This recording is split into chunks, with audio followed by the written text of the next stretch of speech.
Greetings from Aomori Prefecture in northern Tohoku. I want to briefly apologize for not being able to attend the conference in person, and also to thank Dr. Miyake for being so accommodating in allowing me to give a remote presentation. I've written here in my notes that I should probably make a wry comment about the irony of electronically beaming myself into a conference on the digital age, but I think I will spare you and just jump into my presentation instead. In the following paper, I will primarily be drawing on the history of shamisen in general, and Tsugaru shamisen in particular, to make the argument that the digitalization of musical epistemologies in Japan can be traced back at least as far as the Meiji Restoration. What you are looking at here is a melodic range spectrogram of the first few seconds of a solo shamisen performance, the choshi awase, or tuning section to be precise. One instrument, a single string sounding a single note at a time. I begin with this example in order to start to unpack a multiplicity of digitalizations. Of course, the conversion of analog sound waves into pixels on the computer screen represents an obvious form of this process, a literal encoding into the language of computer programming. But consider this. This digitalization is a spatialization, which reconfigures a sound event into a sound image, mapped across specific properties. The vertical axis measures frequencies in hertz, cycles per second. The horizontal axis represents time, and the color intensity measures amplitude ratio in decibels. Furthermore, the vertical axis is paired with a piano keyboard for reference to pitch range. The first note you see here is a C sharp at around 275 Hz, right next to the middle key on a piano. But clearly, unlike a mathematically generated sine wave, this complex waveform contains a multitude of overlapping frequencies. You can see two C sharp overtones, the harmonics F and A sharp, and the G sharp, which is a C sharp harmonic, voicing along with the second string of the instrument via sympathetic vibration. And of course, the language I am using here interprets the sound image into another code, that of Western musicology. To call this a C sharp is a clear reduction of this sound image's visual complexity, which is derived from a combination of overtones and sympathetic vibrations, the resonating drum-like sound box, the snap of the plectrum, the buzzing of a sympathetic resonator near the shamisen's upper bridge, echoes in the hall, etc. All of this poses difficulties for the amateur such as myself. I don't have any formal training in sound engineering, attempting to interpret and analyze the recording. Unsurprisingly, perhaps, computers also have an awfully difficult time reading and understanding this sort of data as well. For the past 7 years or so, Dr. Kozakaya Juichi of the Hachinohe Institute of Technology has been developing a sophisticated combination of pickup microphones, electric shamisen frame, and high-tech computer software to make possible an automatic transcription of live performance. Here are some transcriptions taken from a 2011 research report when his software was rated at about 80% accuracy. In 2016, he reported to the Mainichi Shimbun an improved, quote, nearly 100% rate of reproducibility, of even fast-tempo performances. This is certainly a significant technological achievement, especially considering that contemporary Tsugaru shamisen is known primarily for its speed and technical complexity. Kozakaya's project conducts a series of digitalizations, converting raw sound into electrical signals, into sound images, and into Western and Japanese-style scores. It fundamentally turns on the clarifying of ambiguity and the reduction of noise. The electric shamisen does not have a hollow resonating chamber or static resonator, and the software presumably cannot interpret performer vocalizations, which are an intrinsic aspect to many shamisen performances. In other words, digitalization works through noise reduction and an ontological split between the abstraction of the music itself and its performance. So, what is at stake in practices of digitalization? Kozakaya is straightforward regarding his intentions. His project is preservational and pedagogical. Shamisen is difficult for many students to study without the aid of a score, and therefore beginners like himself have been turned away by the high bar of entry. Additionally, he aims for the preservation of what he calls traditional music through transcription into Western and Japanese score. He is not alone in his concern. In fact, the first modern shamisen scores were developed by the Nagauta master Kineiie Yashichi for a very similar purpose. Except she carried out this project sometime between late Meiji and early Taisho. The increasing dominance of modern musics in the public soundscape resulted in her students who are unfamiliar with the conventions of Nagauta's native genre. And this should be unsurprising to anyone familiar with the Meiji state's program of civilization and enlightenment, which focused on promoting the adoption of Western science, technologies, art, and contributing to a significant rise in hybrid and so-called Western musics, even before the turn of the century. Furthermore, the increasing number of working women attending her school did not have enough time for dedicated study of their hobby. After an unsuccessful attempt at teaching 5-line Western score, Kineiie produced shamisen bunkafu, an instrument-specific tablature which remains quite popular today. And you can see here a recent example of shamisen score from a 2003 self-study book. Thus, we can see today, at the very end of the Heisei period, actually quite similar concerns regarding the so-called native musical tradition to performers a full century ago. Where Kineiie and Kozakaya used prescriptive musical notation as a method of preserving and teaching individual works, ethnomusicologists have applied their own set of skills toward the preservation and analysis of shamisen music. Gerald Gromer has filled the second edition of his foundational work on Tsugaru Jamisen, The Spirit of Tsugaru, to the brim with translations and transcriptions into Western score. And here you can see how he uses those musicological techniques to survey pre- and post-war Tsugaru Jamisen performances for what he labels their degree of variation from their original folk song melodies. This level of analysis goes beyond the straightforward preservational digitalization of Kozakaya and the creative compositional work of Kineiie, as it begins to ask questions about the nature of the music. What is it that they are preserving? Rather than focus on the granular level of variations within a so-called melody, Gerald McGoldrick has attempted to extrapolate the archetypal horizontal momentum of a single song archetype, Tsugaru Jonkarabushi.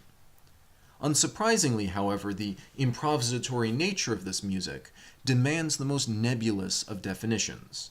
He writes a typical version, often has 3 parts which are not iterative but have roughly the same form. He elucidates what he calls the governing principle of movement, as beginning in a low register, moving up to a higher register, and then falling back down to about the same starting point. I think he's absolutely has the right idea here, and this is, in my opinion, basically an accurate assessment. Although, at this level of simplicity, it's also a nearly universal melodic form. Contemporary Tsugaru Jamisen legend Kinoshita Shinichi provides an even more open-ended definition, writing, "If I were to take an extreme position, I would say that anything played in tonic dominant tonic tuning, 2/4 time in a minor scale, would become Jonkarabushi."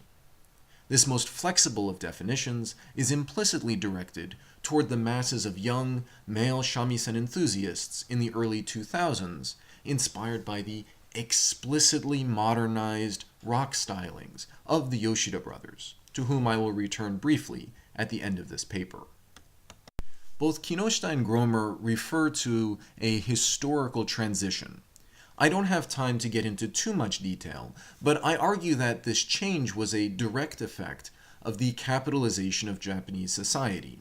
the Meiji Restoration led to the failure of the quasi-feudal Tokugawa guild system, which had monopolized the shamisen soundscape. Masters of the two guilds for the blind, which trained and employed these shamisen players, had coerced lawmakers into eliminating basically all musical competition. The democratizing effects of the Meiji Restoration enervated the guild's power, and their members were forced to start competing in a free musical market. This forced competition for audiences between not only the purveyors of folk music, but also with the newfangled popular music as well. Enterprising and entrepreneurial folk musicians from the Tsugaru region in particular responded by actively appropriating new media technologies, establishing traveling performance groups, setting up song festivals and competitions, and relocating to Tokyo to take advantage of the emerging infrastructure of the music industry. The beginning of the 20th century saw mass importation of foreign music and media technology, which introduced most of the listening public to a new order of music for the first time, perhaps something hybridizing what Jacques Attali calls music of representation, the symbolic order of classical music rooted in the narrative operatic tradition, and that of repetition, recorded, commercialized, and socially atomizing. By the 1920s, both domestic and foreign music industries had been developed with mass consumption in mind, weaponized for consumer capitalism. Thus, to borrow the language of Bourdieu, the artistic field itself changed dramatically and forced shamisen players to adopt a new habitus of musical practice.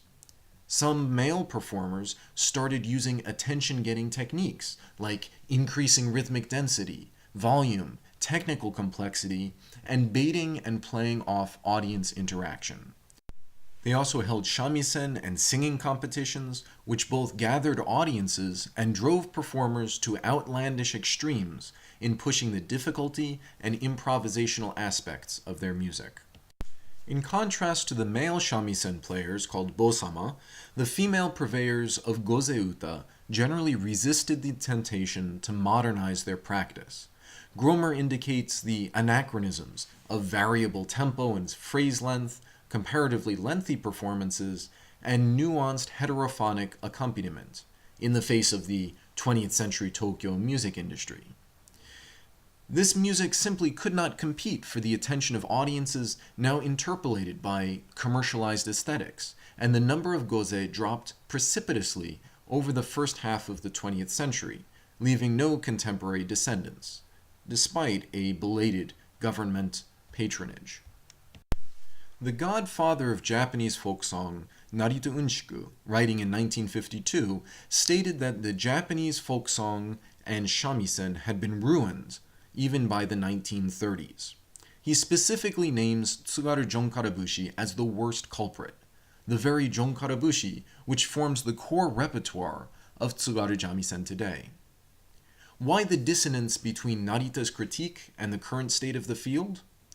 Because Narita lived and breathed the analog aesthetics of folk song, and because Jonkarabushi is the most easily rhythmically adaptable song of the canon to a digitized aesthetics.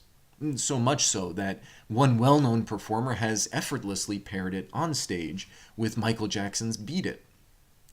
This schism points to my initial question.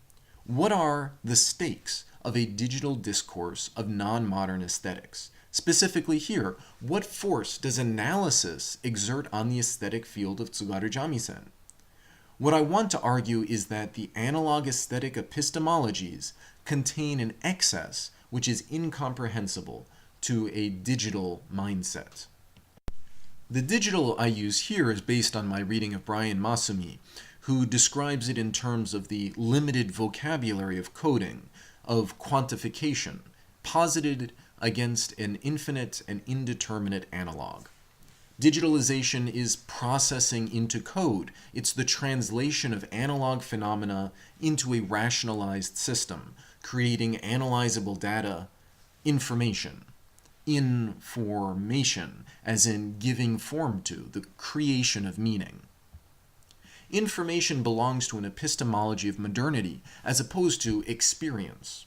as explicated in Walter Benjamin's essay on the storyteller. In it, he describes a transformation in the concept of literature, a move away from embodied knowledge and embodied performativity. I believe this non-modern literary sensibility is analogous to non-modern musical sensibilities, such as those at the core of Tsugaru Jamisen. The transmission of knowledge from body to body like this is a common theme in the performing arts in Japan, with techniques and aesthetic sensibilities being transferred from master to disciple. In the prototypical Iemoto or household-style pedagogical system, techniques are transmitted via mimetic practice from the body of the master through intermediary Shihan instructors to disciples. This is what Tomie Han calls embodied knowledge, which, through physical training, enculturates the learner with the Iemoto's aesthetic values. The process described by Michael Taussig as, quote, the mimetic faculty, the nature that culture uses to create second nature. And so, just as Benjamin's storytellers have faded into the background, largely replaced by narrators and newspaper reporters, many traditional Iemoto pedagogical systems have been exchanged for written transcription and phonographic recording technologies. Once Kine-Ie's transcription system became a public property, that knowledge became, at least in part, disembodied. Walter Ong would call this a transition from primary orality to literate culture, a fundamental change in the conception of a text from a rhapsodized live performance to a spatialized dead work. Because oral performance cannot be arrested, because its identity is intrinsic to the very body of the performer and act of enunciation itself, literacy and transcription herald a core epistemological transformation. Knowledge no longer intrinsic to the performing subject herself, but rather an abstract and rationalized object. Through the spatialization of performance, its codification on paper, it leaves the realm of the analog and becomes information. I submit, therefore, that the digitalization of musical minds in Japan is nothing new to our computer-saturated present, but actually began with the Meiji Restoration and subsequent collapse of the Tokugawa guild system. The Yoshida brothers, whom I mentioned earlier, are perhaps the most visible symbol of this story's grand trajectory. Through skillful appropriation of the tools of the music industry, they brought about a sustained shamisen fever through the first decade of the 2000s. Their modern compositions and playing style is often easily dissectable into verse-chorus structure, metronome-perfect tempo, pitch-perfect tunings, hooks, four-bar phrases. In short, they have been encoded in much of the vocabulary of modern popular music and can generally be analyzed using conventional musicological techniques. This type of analysis simply does not work with conventional performances, those which stymie Gromer, McGoldrick, and Kozaka Yaso. But let me finish by muddying the waters a little bit. Consider Brian Masumi's optimism regarding the limitations of the digital. He writes, "Now take digital sound, a misnomer. The digital is sandwiched between an analog disappearance into code at the recording and an analog appearance out of code at the listening end. Recording technology, be it transcriptional or phonographic, can only gesture towards an isolated experience of the performance itself. And yes, the Yoshida brothers are representative pioneers of digital shamisen aesthetics who employ industry composers and arrangers. However, there are also at times that they inject analog improvisations into that broader framework, and the sustained community of shamisen players and folk song singers attests to modern's ability, through the hard work of acquiring embodied knowledge, to code switch between literacy and secondary orality. I conclude, therefore, that instead of looking for the key to understanding the non-modern aesthetic epistemology of Tsugaru Jamisen, it is incumbent upon the researcher to first listen to it, to feel it, and then attempt to analyze and critique it on its own terms.